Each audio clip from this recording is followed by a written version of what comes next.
வணக்கம். அமெரிக்காவில் S-1P visa திட்டத்தை ரத்து செய்வது தொடர்பாக புதிய சட்டத்திருத்தம் கொண்டுவரப்பட்டுள்ளது. இது இந்தியர்களுக்கு எத்தகைய பாதிப்புகளை ஏற்படுத்தும் என்பதை விரிவாக பார்ப்போம்.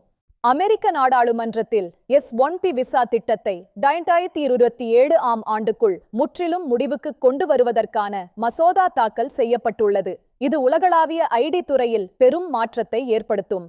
இந்த மசோதா சட்டமானால் தற்போதுள்ள விசா முறை முற்றிலும் மாற்றியமைக்கப்படும். அமெரிக்க நிறுவனங்கள் வெளிநாட்டு பணியாளர்களை பணியமர்த்துவதில் பெரிய கட்டுப்பாடுகள் வரும் என்று எதிர்பார்க்கப்படுகிறது. ஒவ்வொரு ஆண்டும் அங்கீகரிக்கப்படும் S-1P விசாக்களில் 70% அதிகமானவை இந்தியர்களுக்கே வழங்கப்படுகின்றன என்பது குறிப்பிடத்தக்கது. இந்தியர்களின் திறமை அமெரிக்காவின் தொழில்நுட்ப வளர்ச்சிக்கு முதுகெலும்பாக உள்ளது. இதனால் ஆயிரக்கணக்கான இந்திய மென்பொருள் பொறியாளர்கள் மற்றும் அவர்களது குடும்பத்தினர் பெரும் கவலையில் ஆழ்ந்துள்ளனர். இந்த மாற்றம் இந்தியாவின் ஐடி துறையையும் நாட்டின் பொருளாதாரத்தையும் கணிசமாக பாதிக்கும். இந்த விசா திட்டத்தின் மூலம் அமெரிக்காவின் முன்னணி தொழில்நுட்ப நிறுவனங்கள் திறமையான பணியாளர்களை குறைந்த செலவில் பணியமர்த்தி வருகின்றன. இது கடந்த பல ஆண்டுகளாக தொடர்ந்து வரும் ஒரு நடைமுறை. சிலிகான் வேலி நிறுவனங்கள் இந்த முடிவிற்கு கடும் எதிர்ப்பு தெரிவிக்க வாய்ப்புள்ளது. திறமையான பணியாளர்கள் இன்றி தொழில்நுட்ப வளர்ச்சி பாதிக்கப்படும் என்றும் அமெரிக்கா தனது போட்டித்திறனை இழக்கும் என்றும் அவர்கள் கருதுகின்றனர். கூகுள், மைக்ரோசாப்ட் போன்ற பெரு நிறுவனங்களில் இந்தியர்களின் பங்களிப்பு மிக முக்கியமானது.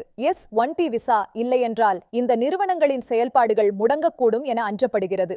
2027க்குள் இந்த திட்டத்தை முடிவுக்கு கொண்டு வருவதன் மூலம் அமெரிக்க பணியாளர்களுக்கு முன்னுரிமை அளிக்க இந்த மசோதா வழிவகை செய்கிறது. இது அமெரிக்கர்களுக்கே வேலை என்ற கொள்கையாகும். உள்ளூர் வேலைவாய்ப்புகளை பெருக்குவதே இந்த மசோதாவின் நோக்கம் என்று மசோதாவை தாக்கல் செய்த உறுப்பினர் தெரிவித்துள்ளார். இதன் மூலம் அமெரிக்க இளைஞர்களுக்கு அதிக வாய்ப்புகள் கிடைக்கும் என அவர் நம்புகிறார். இந்திய அரசு இந்த விவகாரத்தை அமெரிக்க தரப்பிடம் ராஜதந்திர ரீதியாக கொண்டு செல்ல வாய்ப்புள்ளது. ஏனெனில் இது லட்சக்கணக்கான இந்தியர்களின் வாழ்வாதாரம் மற்றும் இரு நாட்டு உறவுகளை சார்ந்தது. இரு நாடுகளுக்கும் இடையிலான வர்த்தகம் மற்றும் தொழில்நுட்ப உறவுகளில் இது பெரிய தாக்கத்தை ஏற்படுத்தும் என எதிர்பார்க்கப்படுகிறது. வெளியுறவுத்துறை இது தொடர்பாக பேச்சுவார்த்தை நடத்தலாம்.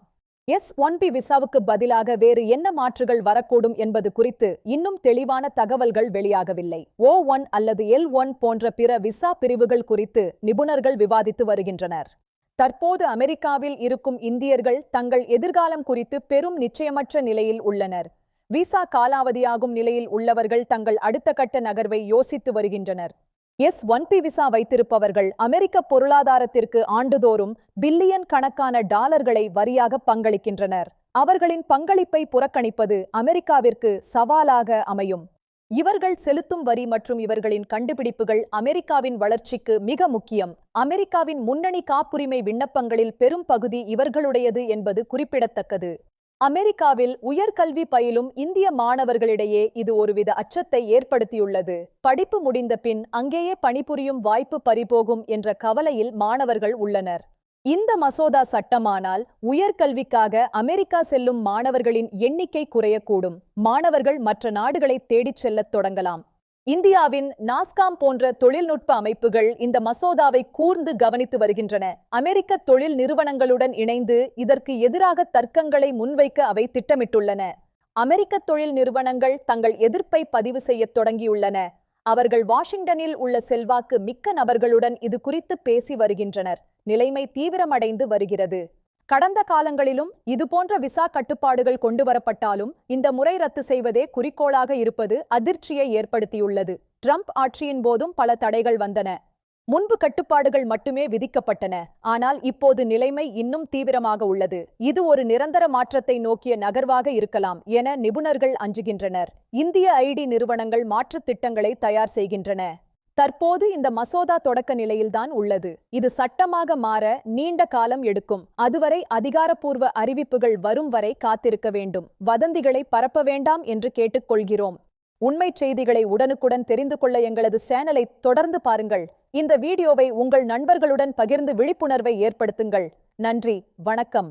மீண்டும் சந்திப்போம்.